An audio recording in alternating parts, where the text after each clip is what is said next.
ನಮಸ್ಕಾರ, ಆದಾಬ್, ಜೈ ಭೀಮ್. ನಾನು ನಿಮ್ಮ ಭಾಗ್ಯನಾರಾಯಣ ಬೊಗ್ಗವರಪೋ. ನೀವು ನೋಡ್ತಾ ಇದ್ದೀರಿ ಸುದ್ದಿ ಸರ್ಕಲ್.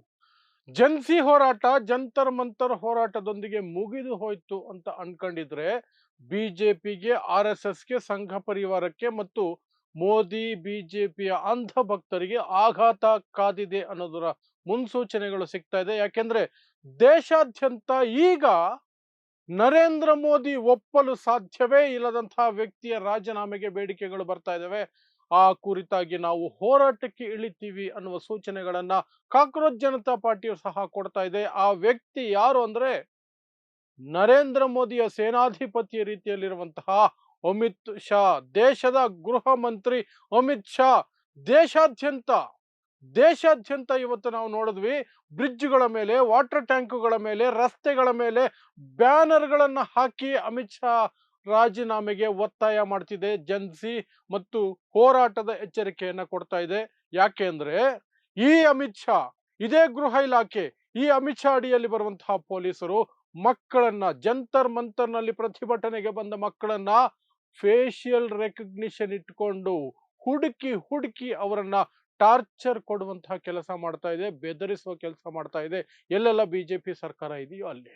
ಸೊ ಏನ್ ನಡೀತಾ ಇದೆ ದೇಶದಲ್ಲಿ? ಅಮಿತ್ ಶಾ ರಾಜೀನಾಮೆಗೆ ಈಗ ಜನ್ಸಿ ಪಟ್ಟು ಹಿಡಿದು ಕೂತ್ಕೊಳ್ಳುವ ಲಕ್ಷಣಗಳು ಕಾಣ್ತಾ ಇದೆ. ಅಮಿತ್ ಶಾ ರಾಜೀನಾಮೆ ಅಂದ್ರೆ ನರೇಂದ್ರ ಮೋದಿ ಸೀಟು ಶೇಕ್ ಆದಂಗೆ. ಅದು ಕೇವಲ ಜನ್ಸಿ ಕಡೆಯಿಂದಲೋ, ವಿರೋಧ ಪಕ್ಷದ ಕಡೆಯಿಂದಲೋ ಆಗಿದ್ದಿದ್ರೆ ಪರವಾಗಿಲ್ಲ. ಆದರೆ ಬಿಜೆಪಿಯ ಬಿಜೆಪಿಯ ಕಿರಣ್ ಬೇದಿ ಮತ್ತು ಮುರಳಿ ಮನೋಹರ್ ಜೋಶಿ ಸಹ ಈ ಜಂತರ್ ಮಂತರ್ನಲ್ಲಿ ನಡೆದಂತಹ ಕ್ರೌರ್ಯದ ವಿರುದ್ಧ ಮಾತಾಡಿದ್ದಾರೆ. ಸೊ ಏನ್ ಮಾತಾಡಿದ್ದಾರೆ ಅದನ್ನು ಸಹ ನಂತರ ತಿಳಿಸುವಂತಹ ಪ್ರಯತ್ನವನ್ನು ಮಾಡ್ತೀನಿ. ಮೊದಲಿಗೆ ದೇಶಾದ್ಯಂತ ಏನ್ ನಡೀತಾ ಇದೆ? ಅಮಿತ್ ಶಾ ರಾಜೀನಾಮೆ ಕೊಡಬೇಕು ಅನ್ನುವಂತಹ ಬೇಡಿಕೆಯನ್ನು ಇಟ್ಕೊಂಡು ಏನೆಲ್ಲ ಪ್ರತಿಭಟನೆಗಳಾಗ್ತಿದ್ದಾವೆ. ಸೊ ಅಮಿತ್ ಶಾ ರಾಜೀನಾಮೆ ಕೊಡಬೇಕು ಅನ್ನುವಂತಹ ಬೇಡಿಕೆಯನ್ನು ಮುಂದಿಟ್ಟು ಕೇವಲ ಪ್ರತಿಪಕ್ಷಗಳು ಪ್ರತಿಭಟನೆ ಮಾಡ್ತಾ ಇಲ್ಲ, ಕಾಕ್ರೋಚ್ ಜನತಾ ಪಾರ್ಟಿ ಎಚ್ಚರಿಕೆ ಕೊಡ್ತಾ ಇಲ್ಲ. ಬಟ್ ಜನ್ಸಿ ದೇಶಾದ್ಯಂತ, ದೇಶದ ವಿವಿಧ ನಗರಗಳಲ್ಲಿ ವಿಭಿನ್ನವಾಗಿ ಬ್ಯಾನರ್ಗಳನ್ನ ಹಿಡಿದು, ಬ್ಯಾನರ್ಗಳನ್ನ ನೇತು ಹಾಕಿ ಪ್ರತಿಭಟನೆಯ ರೂಪವಾಗಿ ಆ ಒಂದು ಬೇಡಿಕೆಯನ್ನ ಅಥವಾ ಒತ್ತಾಯವನ್ನ ಮಾಡ್ತಾ ಇದೆ. ಒಂದು ಬ್ರಿಡ್ಜ್ ಮೇಲಿಂದ, ಸ್ಕೈ ವಾಕ್ ಮೇಲಿಂದ ದೊಡ್ಡ ಬ್ಯಾನರ್ನ ಇಳಿಬಿಟ್ಟಿದ್ದಾರೆ, ಅಮಿತ್ ಶಾ ರಾಜೀನಾಮೆ ಕೊಡಬೇಕು ಅಂತ. ಅದರಲ್ಲಿ ಒಬ್ಬ ಪೊಲೀಸ್ ಆ ವಿದ್ಯಾರ್ಥಿಗಳ ಮೇಲೆ ಫೈರ್ ಮಾಡುವ ಭಂಗಿಯಲ್ಲಿ ಇರುವ ಚಿತ್ರ ಇದೆ. ಇನ್ನೊಂದು, ಜಲಾಲಾಬಾದ್ನಲ್ಲಿ ಒಂದು ಪ್ರತಿಭಟನೆ. ಆ ಪ್ರತಿಭಟನೆಯಲ್ಲಿ ವಾಟರ್ ಟ್ಯಾಂಕಿನ ಮೇಲೆ ನಿಂತ್ಕೊಂಡು ಬ್ಯಾನರ್ ಅನ್ನ ಇಳಿಬಿಟ್ಟಿದ್ದಾರೆ ಜನ್ಸಿಯವರು, ಅಮಿತ್ ಶಾ ರಾಜೀನಾಮೆ ಕೊಡಬೇಕು ಅಂತ. ಇನ್ನೊಂದು ಕಡೆ ಜಬಲ್ಪುರ್ನಲ್ಲಿ ಅದೇ ರೀತಿ ಯುವಕರು ವಾಟರ್ ಟ್ಯಾಂಕ್ ಹತ್ತಿ ತಮ್ಮ ಕೈಯಲ್ಲಿ ಪ್ಲಕ್ಕಾರ್ಡ್ಗಳನ್ನು ಇಟ್ಕೊಂಡು ಅಮಿತ್ ಶಾ ರಾಜೀನಾಮೆ ಆಗಬೇಕು ಅನ್ನುವಂತಹ ಒತ್ತಾಯ ಮಾಡ್ತಿದ್ದಾರೆ. ಇನ್ನು ಬಿಹಾರದಲ್ಲಿ, ಉತ್ತರ ಪ್ರದೇಶದಲ್ಲಿ, ಪಶ್ಚಿಮ ಬಂಗಾಳದಲ್ಲಿ ಬೀದಿಗೆ ನಿಧಾನಕ್ಕೆ ಜನ್ಸಿ ಬರ್ತಾ ಇದೆ. ಅಲ್ಲಲ್ಲಿ ಪ್ರತಿಭಟನೆಗಳು ನಡೀತಾ ಇದೆ. ಅಲ್ಲಲ್ಲಿ ಅಮಿತ್ ಶಾ ವಿರುದ್ಧ ಆಕ್ರೋಶ ಹೊರ ಹಾಕಲಾಗ್ತಾ ಇದೆ. ಇದೆಲ್ಲದರ ನಡುವೆ ಅಮಿತ್ ಶಾ ಮತ್ತು ನರೇಂದ್ರ ಮೋದಿ ಸದನದ ಒಳಗೆ ಕಾಲಿಡ್ತಾ ಇಲ್ಲ, ಅಷ್ಟು ಧೈರ್ಯ ಬರ್ತಾ ಇಲ್ಲ. ದಿನ ಬೆಳಗಾದ್ರೆ ಮೀಟಿಂಗ್ ನಡೆಸ್ತಿದ್ದಾರೆ ಗುಪ್ತಚರ ಇಲಾಖೆಯ ಜೊತೆಯಲ್ಲಿ, ಪೊಲೀಸರ ಜೊತೆಯಲ್ಲಿ ಮತ್ತು ಸ್ಟ್ರಾಟಜಿಸ್ಟ್ಗಳ ಜೊತೆಯಲ್ಲಿ ಕೂತ್ಕೊಂಡು ನರೇಂದ್ರ ಮೋದಿ ಸಭೆಯ ನಂತರ ಸಭೆ ಮಾಡ್ತಿದ್ದಾರೆ. ಅಮಿತ್ ಶಾಗೂ ಸಹ ಧೈರ್ಯ ಸಾಲ್ತಿಲ್ಲ. ಇಲ್ಲಿ ಮುಖ್ಯವಾಗಿ ಅಮಿತ್ ಶಾ ರಾಜೀನಾಮೆ ಅಂದ ತಕ್ಷಣ ಅಮಿತ್ ಶಾಗಿಂತ ಹೆಚ್ಚು ಟೆನ್ಷನ್ ಆಗೋದು ನರೇಂದ್ರ ಮೋದಿಗೆ. ಯಾಕಂದ್ರೆ ಅಮಿತ್ ಶಾ ರಾಜೀನಾಮೆ ಪಡೆಯೋದು ನರೇಂದ್ರ ಮೋದಿಯಿಂದ ಸಾಧ್ಯನೇ ಇಲ್ಲ. ಒಂದು, ಅಮಿತ್ ಶಾ ರಾಜೀನಾಮೆ ಆಗದ ಹಾಗೆ ನೋಡ್ಕೊಳ್ಬೇಕು, ಅಂತಹ ಪರಿಸ್ಥಿತಿ ನಿರ್ಮಾಣ ಆಗದ ಹಾಗೆ ನೋಡ್ಕೊಳ್ಬೇಕು, ಅಥವಾ ಅಮಿತ್ ಶಾ ರಾಜೀನಾಮೆ ಕೊಡಲೇಬೇಕು ಅನ್ನುವಂತಹ ಸನ್ನಿವೇಶಕ್ಕೆ ಈ ಯುವ ಜನತೆ ತಗೊಂಡು ಹೋಗಿ ನಿಲ್ಲಿಸಿದ್ರೆ, ಕಾಕ್ರೋಚ್ ಜನತಾ ಪಾರ್ಟಿ ಆಗ್ಲಿ, ವಿಪಕ್ಷಗಳಾಗ್ಲಿ ಅಂತಹ ಸನ್ನಿವೇಶ ನಿರ್ಮಾಣ ಮಾಡಿದ್ರೆ ನರೇಂದ್ರ ಮೋದಿ ತಮ್ಮ ಸೀಟಿಗೆ ಕಂಟಕ ತೆಗೆದುಕೊಳ್ಳಬಹುದೇ ಹೊರತು, ಈ ಸರ್ಕಾರವೇ ಹೋಗಬಹುದೇ ಹೊರತು ಅಮಿತ್ ಶಾ ರಾಜೀನಾಮೆ ಪಡೆಯುವ ಧೈರ್ಯವಾಗ್ಲಿ ಮನಸ್ಸಾಗ್ಲಿ ನರೇಂದ್ರ ಮೋದಿಗಿಲ್ಲ. ಅದಂತೂ ಖಂಡಿತ. ಸೊ ಈಗ ದೊಡ್ಡ ಬೆಳವಣಿಗೆ, ಈ ಬೆಳವಣಿಗೆ ನಡೀತಾ ಇದೆ. ಇದರ ನಡುವೆ ಬಿಜೆಪಿಯಲ್ಲಿಯೇ ಇರುವಂತಹ ಹಿರಿಯರು ಅಂತ ಕರೆಸಿಕೊಳ್ಳುವಂತಹ ಏನು ಸಲಹಾ ಮಂಡಳಿನೋ ಏನೋ ಮಾಡಿದ್ರಲ್ಲ, ಅದೊಂದು ವೃದ್ಧಾಶ್ರಮದ ರೀತಿಯಲ್ಲಿ ಅವ್ರನ್ನೆಲ್ಲ ಹಾಕಿದ್ರಲ್ಲ, ಮಾರ್ಗದರ್ಶಕ ಮಂಡಲ್. ಅಲ್ಲಿ ಇರುವಂತಹ ಮುರಳಿ ಮನೋಹರ್ ಜೋಶಿ ವಿದ್ಯಾರ್ಥಿಗಳ ಪರವಾಗಿ ಹೇಳಿಕೆಯನ್ನ ಕೊಟ್ಟಿದ್ದಾರೆ. ಮುರಳಿ ಮನೋಹರ್ ಜೋಶಿ ಏನು ಸಾಮಾನ್ಯ ಮನುಷ್ಯ ಅಲ್ಲ. ಈ ದೇಶಕ್ಕೆ ಅದ್ವಾನಿ ಅನ್ನುವಂತಹ ಅಯೋಗ್ಯ ವ್ಯಕ್ತಿ ಇಡೀ ದೇಶದಲ್ಲಿ ಹಿಂದೂ ಮುಸ್ಲಿಂ ಮಾಡಿ ಬಾಬರಿ ಮಸೀದಿಯನ್ನ ಕೆಡುವುದಕ್ಕೆ ಎಲ್ರನ್ನು ಪ್ರೇರೇಪಿಸ್ತಿರ್ಬೇಕಾದ್ರೆ, ಕೆರಳಿಸ್ತಿರ್ಬೇಕಾದ್ರೆ ಆ ಅದ್ವಾನಿ ಜೊತೆಯಲ್ಲಿ ಜೊತೆಯಾಗಿ ನಡೆದಂತಹ ವ್ಯಕ್ತಿ ಈ ಮುರಳಿ ಮನೋಹರ್ ಜೋಶಿ. ಇವರೇನ್ ಸಾಮಾನ್ಯದವರಲ್ಲ. ಇವತ್ತು ವಿದ್ಯಾರ್ಥಿಗಳ ಪರವಾಗಿ ಮಾತಾಡಿದ ತಕ್ಷಣ ಇವರನ್ನ ಸಾಚ ಅನ್ಕೊಂಡ್ಬಿಡ್ಬೇಡಿ. ಇವರೆಲ್ಲ ಕ್ರೂರಿಗಳು. ಈ ದೇಶದಲ್ಲಿ ಸೌಹಾರ್ದತೆಯನ್ನ ಕೊಂದಂತಹ ಕೊಲೆಗಡುಕರು ಇವರೆಲ್ಲ. ಅಂತಹ ಮುರಳಿ ಮನೋಹರ್ ಜೋಶಿ ಇವತ್ತು ವಿದ್ಯಾರ್ಥಿಗಳ ಪರ ಇದೀನಿ ನಾನು ಅಂತ ಸ್ಟೇಟ್ಮೆಂಟ್ ಅನ್ನು ಕೊಟ್ಟಿದ್ದಾರೆ. ಇನ್ನೊಬ್ರು ಕಿರಣ್ ಬೇಡಿ, ಈ ದೇಶದ ಮೊಟ್ಟ ಮೊದಲ ಮಹಿಳಾ IPS ಅಧಿಕಾರಿ, ಬಿಜೆಪಿಯಲ್ಲಿ ಗವರ್ನರ್ ಆದಂತವರು, ಬಿಜೆಪಿಯ ಮೂಲಕ ಗವರ್ನರ್ ಆದವರು, ಬಿಜೆಪಿಯ ಮುಖ್ಯಮಂತ್ರಿ ಅಭ್ಯರ್ಥಿಯಾಗಿ ದೆಹಲಿ ಚುನಾವಣೆ ಹೋದವರು. ಅವರು ಪೊಲೀಸ್ ಬ್ರೂಟ್ಯಾಲಿಟಿಯನ್ನ, ಪೊಲೀಸ್ ದೌರ್ಜನ್ಯವನ್ನ ಟೀಕೆ ಮಾಡಿದ್ದಾರೆ. ಇದು ಬ್ರಿಟಿಷರ ಕಾಲದ ಒಂದು ಸ್ಟ್ರಾಟಜಿ. ಯಾಕೆ ಮಕ್ಕಳ ವಿರುದ್ಧ ಆರ್ಮಿನ ಯಾಕೆ ಕರ್ಕೊಂಡ್ಬರ್ತೀರಿ? ಪ್ರತಿಯೊಂದಕ್ಕೂ ಸಹ ಲಾಠಿ ಚಾರ್ಜ, ಆರ್ಮಿನ ಕರ್ಕೊಂಡ್ಬಂದು ನೀವು ವೈಲೆನ್ಸ್ ಮಾಡ್ತೀರಾ ಅಂತ ಕಿರಣ್ ಬೇದಿ ಪ್ರಶ್ನೆ ಮಾಡಿದ್ದಾರೆ.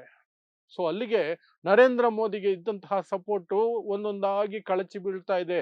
ಅಂಧ ಭಕ್ತರಲ್ಲಿ ಸಾಕಷ್ಟು ಜನ ವಾಪಸ್ ಬರ್ತಿದ್ದಾರೆ. ಆಕ್ಚುಯಲ್ ಗರ್ ವಾಪಸಿ ಮಾಡ್ತಿದ್ದಾರೆ. ಗರ್ ವಾಪಸಿ ಅಂದ್ರೆ ಅದು ಈ ದೇಶದ ಸೌಹಾರ್ದತೆಯನ್ನು ಹಾಳು ಮಾಡುವವರನ್ನ, ಈ ದೇಶದ ವಿದ್ಯಾರ್ಥಿಗಳ ಮೇಲೆ, ಯುವ ಜನತೆ ಮೇಲೆ, ಜೆನ್ಸಿ ಮೇಲೆ ಲಾಠಿಗಳನ್ನು ಬೀಸುವವರನ್ನ, AK-47 ಚಲಾಯಿಸುವವರನ್ನ, ಪ್ಯಾಲೆಟ್ ಗನ್ನುಗಳನ್ನು ಬಳಸುವವರನ್ನ, ಅಶ್ರುವಾಯು ಸಿಡಿಸುವವರನ್ನ ನಿಜವಾಗ್ಲೂ ಸಹ ವಿರೋಧಿಸೋದೇ ನಿಜವಾದ ದೇಶಭಕ್ತಿ. ಯಾವುದೋ ಒಬ್ಬ ವ್ಯಕ್ತಿಯ ಬೂಟು ನೆಕ್ಕೊಂಡು ಬಿದ್ದಿರೋದು ದೇಶಭಕ್ತಿ ಅಲ್ಲ, ಅದು ಗುಲಾಮಗಿರಿ. ಆ ಗುಲಾಮಗಿರಿಯಿಂದ ಸುಮಾರು ಜನ ಅಂಧಭಕ್ತರು ಹೊರಗಡೆ ಬರ್ತಿದ್ದಾರೆ. ಅದು ಸಹ ನರೇಂದ್ರ ಮೋದಿ ಸರ್ಕಾರಕ್ಕೆ ಕಂಟಕವಾಗಿ ಅಲ್ಲಿ ಹೊರಹೊಮ್ಮತಾ ಇದೆ. ಸೊ ಈ ರೀತಿಯಾಗಿ ಇಡೀ ದೇಶದಲ್ಲಿ ಪ್ರತಿಭಟನೆಗಳು ಒಂದು ಕಡೆ, ಇನ್ನೊಂದು ಕಡೆ ಬಿಜೆಪಿಯಲ್ಲಿ ಇರುವಂತಹ ಹಿರಿಯ ನಾಯಕರುಗಳು ಈಗ ನರೇಂದ್ರ ಮೋದಿ ಸರ್ಕಾರದ ವಿರುದ್ಧ ಮುಗಿಬೀಳೋದಕ್ಕೆ ಸಿದ್ಧತೆ ಮಾಡ್ಕೊಂಡಿದ್ದಾರೆ. ಇದರ ನಡುವೆ ಕಾಕ್ರೋಚ್ ಜನತಾ ಪಾರ್ಟಿಯ ಅಭಿಜಿತ್ ದೀಪ್ಗೆ ಸಹ ಎಚ್ಚರಿಕೆಯನ್ನು ಕೊಟ್ಟಿದ್ದಾರೆ. ವಿದ್ಯಾರ್ಥಿಗಳ ಮೇಲೆ ದೌರ್ಜನ್ಯಗಳು ನಡೀತಾನೆ ಇದ್ದಾವೆ.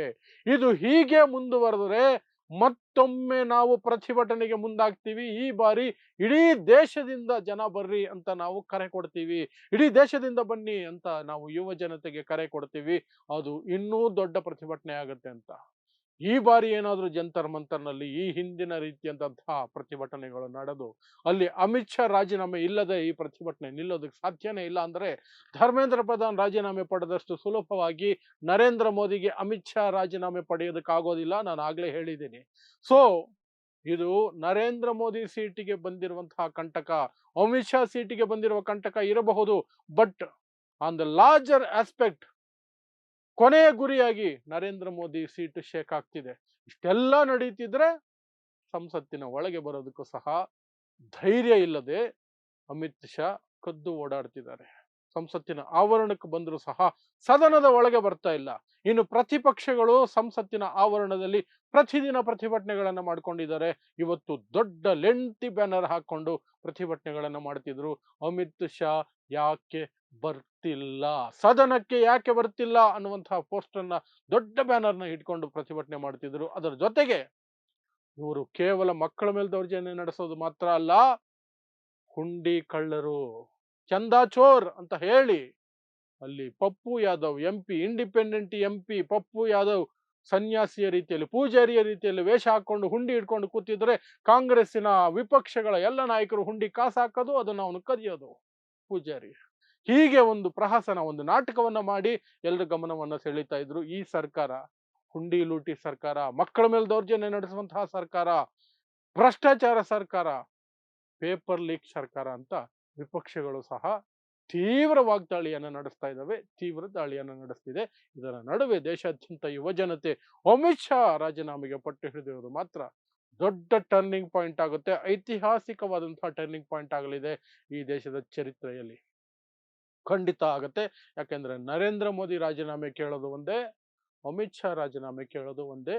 ಇಲ್ಲಿ ನರೇಂದ್ರ ಮೋದಿ ಸೀಟಿಗೆ ಶೇಕ್ ಆಗೋದಕ್ಕೆ ಎಲ್ಲ ಸಾಧ್ಯತೆಗಳಿದೆ ಅಷ್ಟೇ. ಸೊ ಇದಿಷ್ಟು ಈಗ ಆಗಿರುವಂತಹ ಡೆವಲಪ್ಮೆಂಟ್ಸ್. ಯಥಾ ಪ್ರಕಾರ ಯಾವುದೇ ಡೆವಲಪ್ಮೆಂಟ್ ಆದರೂ ಸಹ ನಿಮ್ಮ ಮುಂದೆ ತರುವಂತಹ ಪ್ರಯತ್ನವನ್ನ, ಪ್ರಾಮಾಣಿಕ ಪ್ರಯತ್ನವನ್ನ ನಿಷ್ಠುರವಾಗಿ, ವಿಮರ್ಶಾತ್ಮಕವಾಗಿ ನಾನಂತೂ ಖಂಡಿತ ಮಾಡ್ತಾ ಇರ್ತೀನಿ. ನಿಮ್ಮ ಸಪೋರ್ಟ್ ನಮ್ಮ ಚಾನಲ್ಗೆ ಯಾವಾಗಲೂ ಇರಲಿ ಅಂತ ಬಯಸ್ತೀನಿ ಅಷ್ಟೇ. ಸೊ ಇಂತಹದ್ದೇ ವಿಶೇಷ ಸುದ್ದಿಗಳಿಗಾಗಿ ನೋಡ್ತಾ ಇರಿ ಸುದ್ದಿ ಸರ್ಕಲ್. ನಾನು ನಿಮ್ಮ ಭಾಗ್ಯನಾರಾಯಣ ಬೊಗವರಪು.